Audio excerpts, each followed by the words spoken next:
Bertisseron. Bonjour. Nous avons lu vos livres au Liban dans notre association Nafsanioun et vos recherches nous ont beaucoup aidés vraiment. Nous admirons votre travail. Je voudrais vous demander quelques petites questions.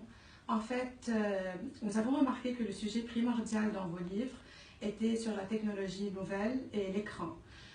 Pourquoi avez-vous choisi ce sujet et pensez-vous que c'est un vrai danger? J'ai toujours aimé faire des choses avec mes mains. Et donc, j'ai toujours été très sensible à la relation que j'entretenais avec les objets que j'utilisais. Et je me suis aperçu, quand j'ai fait des études de psychiatrie, puis des études de psychanalyse, qu'il y avait beaucoup de choses sur les relations d'un humain avec un autre humain. Il y en avait même quelques-unes sur les relations d'un humain avec un animal. Il y avait quelques travaux sur les relations des enfants avec leurs peluches, avec leurs objets familiers. Mais il n'y avait pratiquement pas de travaux sur les relations du grand enfant, de l'adulte avec l'environnement technologique. Or déjà dans les années 1980, on se rendait bien compte que la technologie allait prendre de plus en plus d'importance dans nos vies. Et donc c'est là qu'il m'a paru important de réfléchir à la relation que nous avons déjà avec les simples objets qui nous entourent, une table, un bureau, une chaise, une lampe. Ça a été mon premier travail. Puis après les objets numériques, les ordinateurs, les tablettes, les smartphones. Et puis maintenant, bien sûr, les relations que nous commençons à avoir avec des robots, c'est-à-dire avec des machines que nous regardons dans les yeux, auxquelles nous parlons, avec lesquelles nous interagissons comme avec un être humain. Alors, est-ce que ces progrès technologiques sont dangereux? Oui, bien sûr. Comme toutes les grandes découvertes technologiques, ils peuvent avoir de très mauvaises applications, mais comme toutes les grandes découvertes technologiques, ils peuvent avoir de formidables applications.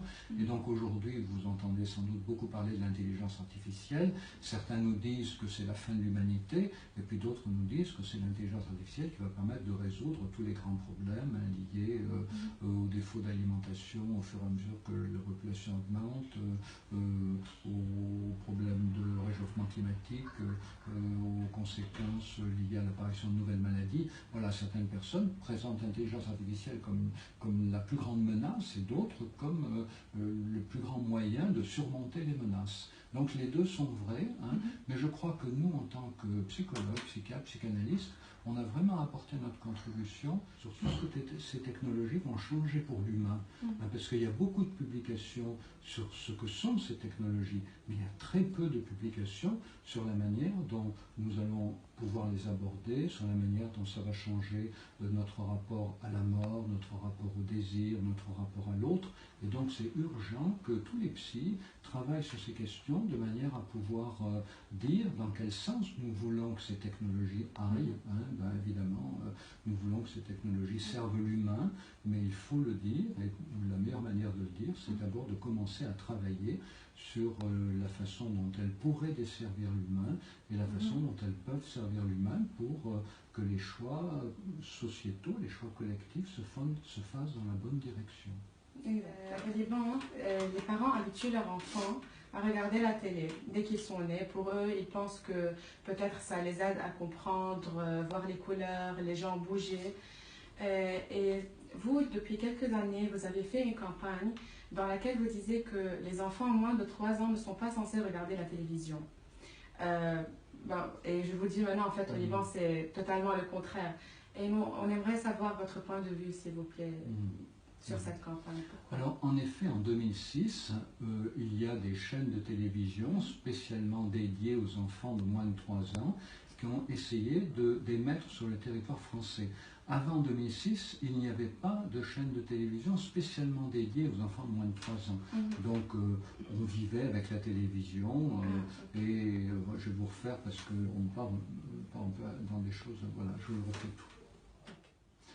En effet, en 2006, j'ai lancé une campagne nationale en France sur le thème « Pas de télé avant 3 ans ». Alors pourquoi? À l'époque, vous savez, il n'y avait pas de tablette, il n'y avait pas de smartphone, 2006, mais il y a eu des chaînes de télévision qui ont voulu faire des programmes, des émissions spécialement dédiées aux enfants de moins de 3 ans, en disant par exemple qu'on pouvait installer le poste de télévision dans la chambre du bébé, laisser marcher nuit et jour, quand le bébé se réveillerait la nuit, s'endormirait avec la télévision. Et donc à ce moment-là, j'ai lancé une campagne pour dire non, la télé, c'est pas pour les enfants de moins de 3 ans. Et pourquoi je lançais cette campagne? Parce que il y a quand même il y avait déjà beaucoup de travaux à l'époque, il y en a encore plus maintenant, mais il y avait déjà beaucoup de travaux qui montrent qu'un enfant vient au monde, ben, il a besoin d'apprendre à marcher, il a besoin d'apprendre à parler, il a besoin d'apprendre à apprécier la sensorialité des objets qui l'entourent, leur poids, leur consistance, leur température. Et puis, avant 3 ans, il a surtout besoin d'interagir avec un humain, d'apprivoiser le visage humain. Et donc, pour cette raison-là, j'ai lancé en 2006 le slogan « Pas de télé pour les moins de 3 ans ». Et puis depuis, il y a eu beaucoup de travaux rigoureux, des travaux statistiques, qui ont montré en effet que les enfants de moins de 3 ans qui regardaient beaucoup la télévision présentaient un certain nombre de retards du développement, notamment dans le domaine linguistique, dans le domaine des capacités d'attention et de concentration, donc moins bons résultats scolaires, et puis aussi dans ce qu'on appelle les capacités d'empathie, c'est-à-dire la capacité de reconnaître l'émotion sur un visage, et puis d'interagir dans une relation face à face. Ce sont les travaux de Madame Linda Pagani qui sont extrêmement importants, et donc du coup maintenant nous avons des preuves scientifiques du fait qu'un enfant de moins de 3 ans a besoin de beaucoup de choses, mais il n'a pas besoin de la télé. Et au contraire, moins il passe de temps devant la télé, mieux c'est, parce que plus il peut développer ses autres capacités, encore une fois, les capacités sensorielles, le rapport au corps, le rapport au visage de l'autre, et puis la possibilité d'improviser des petits jeux, et de se percevoir comme un acteur du monde, comme un agent du monde, comme quelqu'un qui fait arriver des choses, et pas seulement comme quelqu'un à qui il arrive des choses. Et justement, le problème aussi de la télévision, c'est que l'enfant se construit avec l'image de lui-même comme quelqu'un qui regarde, qui entend, mais qui n'est pas un acteur. Donc si nous voulons que nos enfants grandissent comme des acteurs du monde, évitons de les mettre devant la télévision avant 3 ans. Puis vous savez, à partir de 3 ans, une demi-heure, 1 heure par jour, ça suffit bien largement. Il y a tellement de choses à découvrir aussi. De nos jours, docteur, avec la technologie et le développement, même la thérapie est devenue, on peut la faire en ligne. Pensez-vous que la thérapie en ligne est efficace, ou bien vous pensez qu'il doit y avoir un contact entre le thérapeute ou bien le patient? Alors, tout d'abord, sur cette question de la thérapie en ligne, j'ai dirigé un numéro de la revue Adolescence qui s'appelle e-thérapie, où chacun peut se reporter. Et ma position est la suivante. Pour qu'une thérapie en ligne puisse bien fonctionner, à mon avis, il est important qu'au moins au début, il y ait une relation face à face, et si possible, qu'il y ait de temps en temps une relation face à face. C'est-à-dire que la relation en ligne ne remplace pas complètement la relation face à face. Il faut savoir aussi qu'en ligne, on peut privilégier la voix, on peut garder simplement par Skype le contact vocal, ou on peut privilégier l'image.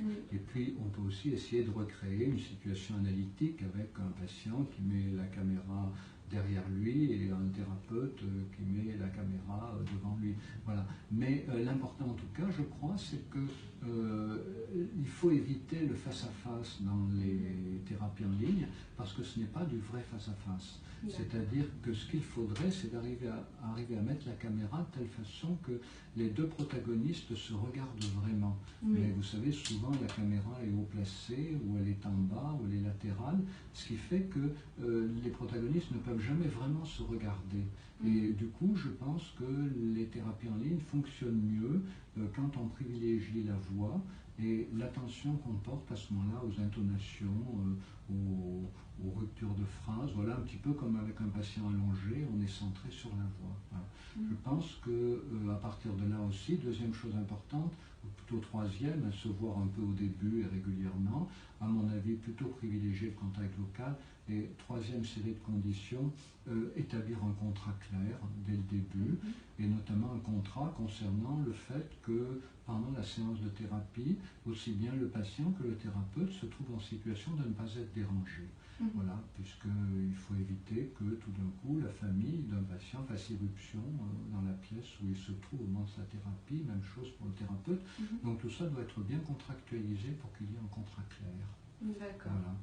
Alors à partir de là, il peut y avoir de mauvaises thérapies en face à face ou même allongées sur un divan, et puis des bonnes, et puis il peut y avoir de mauvaises thérapies par Skype et des bonnes.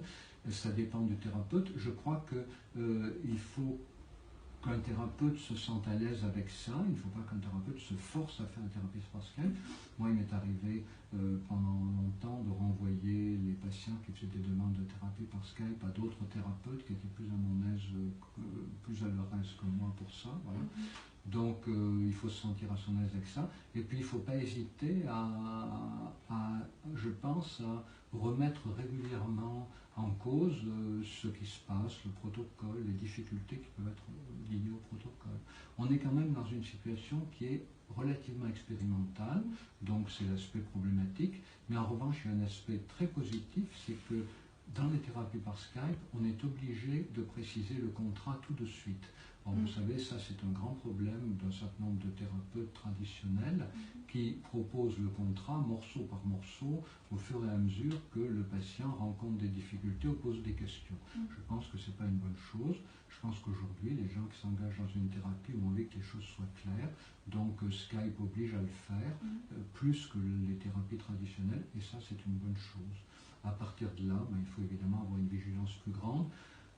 Avoir aussi pour les thérapeutes des groupes de supervision, parce que comme c'est expérimental, il faut pouvoir échanger avec des collègues, et puis voir comment les choses évoluent pour les patients comparativement à ce qu'elles évoluent pour des patients qu'on voit en face à face.